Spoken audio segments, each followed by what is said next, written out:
Bienvenidos a esta segunda entrega de la asignatura.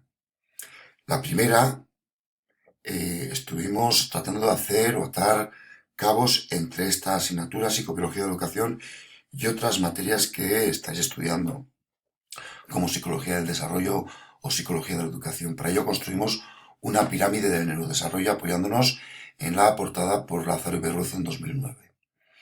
En esta segunda entrega lo que vamos a hacer es crear un marco general sobre el que vais a trabajar en clase algunos conceptos o algunas técnicas de investigación.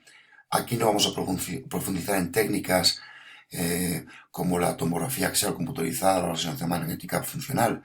Aquí vamos a enumerar algunas cuestiones que nos permitan trabajar en el aula, para que tengáis un marco general a la hora de elaborar vuestro propio blog o vuestros propios portafolio o apuntes. Vamos a ver hoy el concepto de psicobiología de educación y algunos métodos y técnicas de investigación.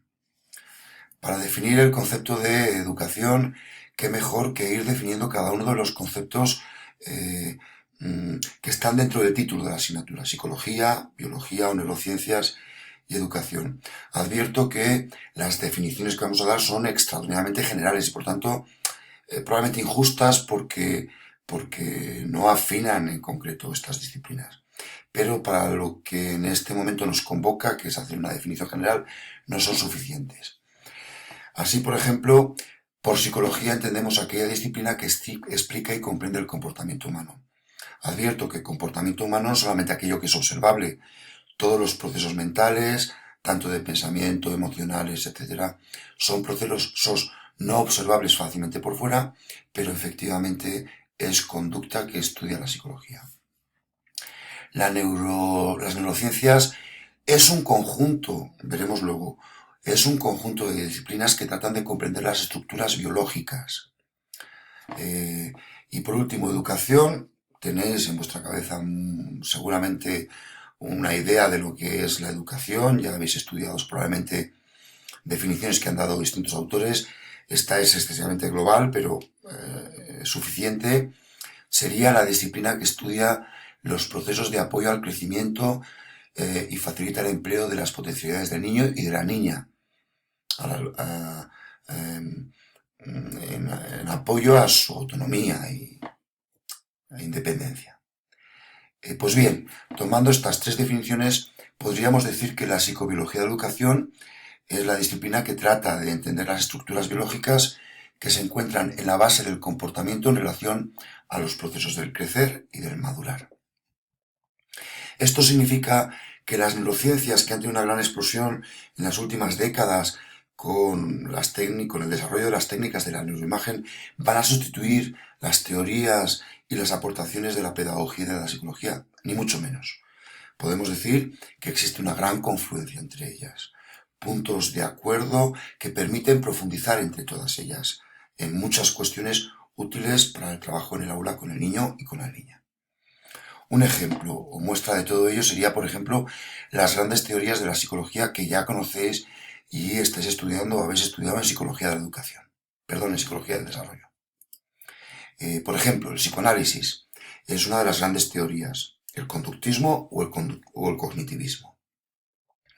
Estas teorías lo que hacen es, a la espera de saber lo que ocurre en el cerebro, la neurología se desarrolla enormemente en el siglo XIX, pero en las últimas décadas, donde estamos teniendo grandes conocimientos de todo ello, ha creado unas metáforas del cerebro para entender cómo funcionamos, ¿no?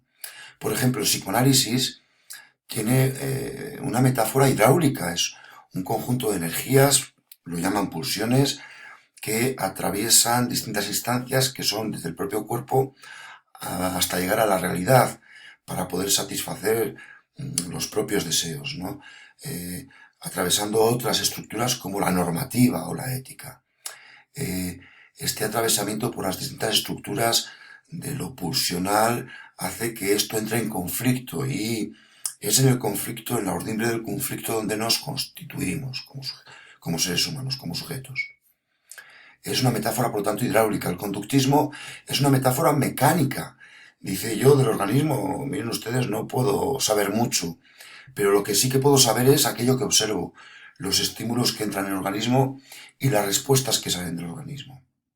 Y además puedo observar qué condicionamientos o qué consecuencias tienen esas respuestas en el ambiente que hacen que se produzca algo en el ambiente para que se perpetúen las respuestas o para que se inhiban los refuerzos y los castigos. Autores como Skinner, Thorndike, los conocéis suficientemente, simplemente subrayar que es una metáfora mecánica. Y la psicología cognitiva, sobre la que se basa todas las teorías de todas las leyes de educación desde la LOCSE, la psicología cognitiva es una teoría que utiliza una metáfora del cerebro computacional, como si fuera un ordenador. ¿Qué es lo que hace la psicología cognitiva? Por ejemplo, el constructivismo. Pues lo que dice es que vamos a estudiar cómo entran los estímulos en el organismo, cómo el sujeto les da significado, cómo almacena estos estímulos ya como información, cómo los puede recuperar de ese almacén, de la memoria, y cómo los emplea para resolver cuestiones de la vida diaria. Por lo tanto, una metáfora computacional. Las neurociencias no pueden sustituir todo esto. Al revés, todas estas teorías nos permiten profundizar e investigar también las neurociencias, igual que las neurociencias nos permiten confirmar y profundizar en estas aportaciones. Por otro lado, también decir que las neurociencias es un conjunto de disciplinas, no es una ciencia en sí, es un conjunto de disciplinas. Profundizaremos sobre ellas en el aula. Disciplinas como la neuroanatomía, la neuroquímica, la neurofarmacología, la neuroendocrinología o la neurofisiología.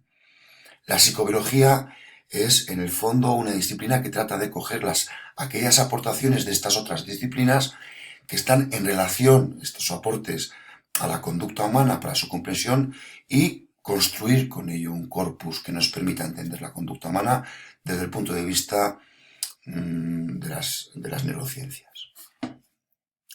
Por otro lado, en esta asignatura haremos continuas referencias a investigaciones. En esta diapositiva no vamos a profundizar mucho en el aula, simplemente recordar algo que ya conocéis o que estáis conociendo a través de la materia o de la asignatura Métodos de Investigación en Educación. Un gran esquema, decir que vamos a hacer referencia a investigaciones de dos tipos por el objeto: investigaciones con seres humanos e investigaciones con animales. Hay investigaciones que la ética no nos permite poder abordarla en sujetos humanos, por lo tanto lo abordamos en animales. Pero esto no es una carta blanca, existe un comité científico que es el que permite hacer determinadas investigaciones con determinados animales. Por lo tanto, esto está absolutamente controlado. Haremos referencia a investigaciones con seres humanos y con animales. Y también haremos referencia a investigaciones en función del tipo de investigación. En primer lugar, hay estudios que llamamos experimentales, haremos mucha referencia a ellos. ¿Qué es un estudio experimental? Aquel que controla variables de todo tipo, ya las conocéis. Variables independientes, variables dependientes, variables extrañas.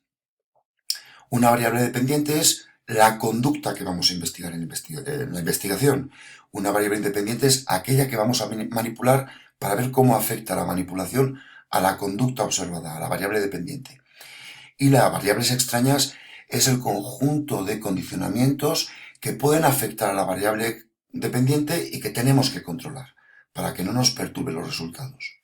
Un ejemplo, vamos a investigar en el aula cómo el desayuno o el no desayunar afecta al rendimiento académico y a la atención. En concreto, la atención. La atención es la variable dependiente, el desayunar o no desayunar, porque algunos vendréis desayunados y otros no, es la variable independiente, y las variables extrañas es que no todos vosotros y todas vosotros vais a participar en la investigación.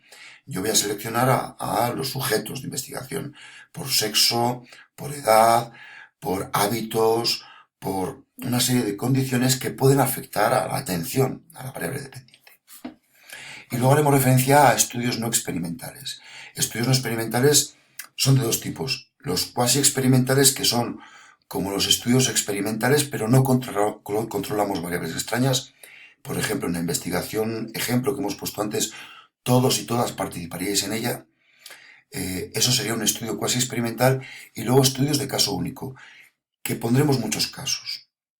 Estudios de caso único se conocen en términos estadísticos como X igual a 1. Es decir, una persona que ha tenido una lesión, por ejemplo, por accidente de moto, y que ha tenido una lesión en un órgano del encéfalo, pues estudiamos cómo afecta su comportamiento. Eso es un estudio de caso único y haremos mucha referencia a ello.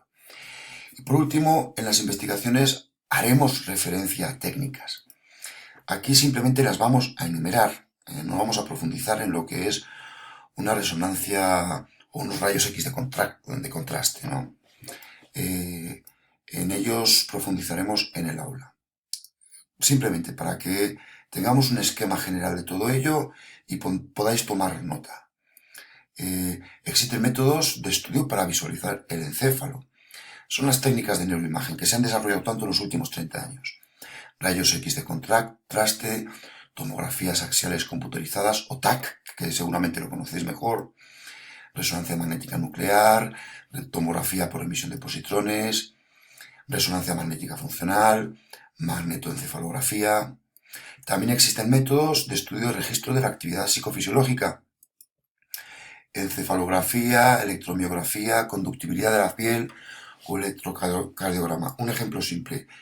Es parecido al polígrafo, que es lo que popularmente conocemos como la máquina de la verdad. Se toman medidas de la conductibilidad de la piel o de las palpitaciones del corazón. Son registros que nos permiten tomar nota o dar cuenta de cómo unos estímulos afectan en nuestro comportamiento. Y otros estudios pueden tener carácter lesivo. Efectivamente, esto se hace normalmente con animales, o son de investigación farmacológica, como determinado químico que pueda atravesar la barrera hematoencefálica afecta a nuestra conducta, o evaluación neuropsicológica a través de pruebas psicotécnicas, para conocer aspectos concretos, como por ejemplo lo verbal, lo espacial, la memoria y estudios de conducta animal. Bien, vamos a profundizar en todo ello en el aula.